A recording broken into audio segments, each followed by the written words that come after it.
ఆంధ్రప్రదేశ్ రాష్ట్ర శాసనమండలిలో తీవ్ర గందరగోళం కొనసాగుతోంది. సభ ప్రారంభమైన 5 నిమిషాలకు మళ్లీ వాయిదా పడింది.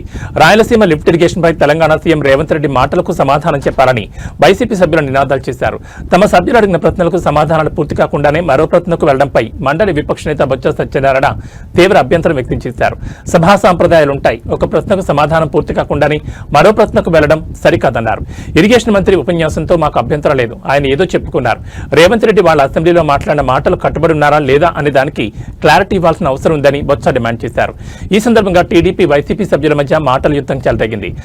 రాయలసీమకు సీఎం చంద్రబాబు తీరని ద్రోహం చేస్తున్నారంటూ వైసీపీ సభ్యులు ఆరోపణ చేయగా ఏ ముఖ్యమంత్రి చేయనంత ద్రోహం వైఎస్ జగన్ చేశారని తెలుగుదేశం పార్టీ సభ్యులు కౌంటర్ ఇచ్చారు. దీంతో పోటాపోటీగా వైసీపీ కూటమి సభ్యులు నినాదాలు చేశారు. గందరగోళ పరిస్థితులతో సభను మండలి చైర్మన్ వాయిదా వేశారు.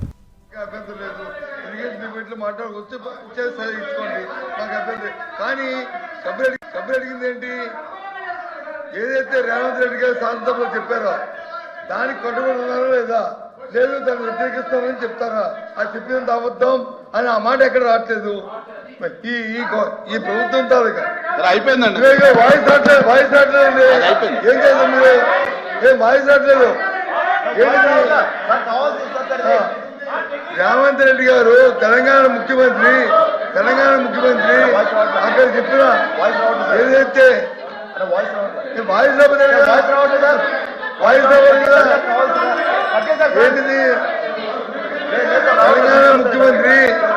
తెలంగాణ ముఖ్యమంత్రి గౌరవనీయులు రేవంత్ రెడ్డి గారు తెలంగాణ చెప్తేనే అది వాస్తవం చెప్పనండి. ఫస్ట్ రెండోది ఇరిగేషన్ మినిస్టర్ గారు అన్ని చెప్పారు. సార్ కూర్చోండి, అలోపి గారు కూర్చోండి, అలోపి గారు కూర్చోండి. సార్ సెకండ్ క్వశ్చన్కి వచ్చేసాం.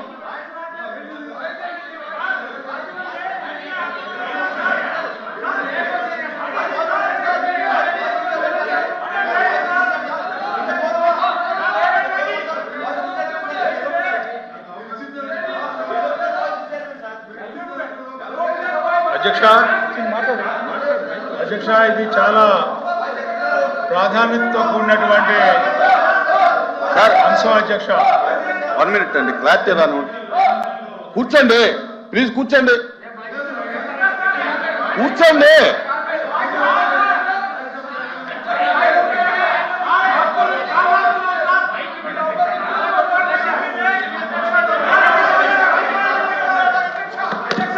ప్లీజ్ కూర్చోండి.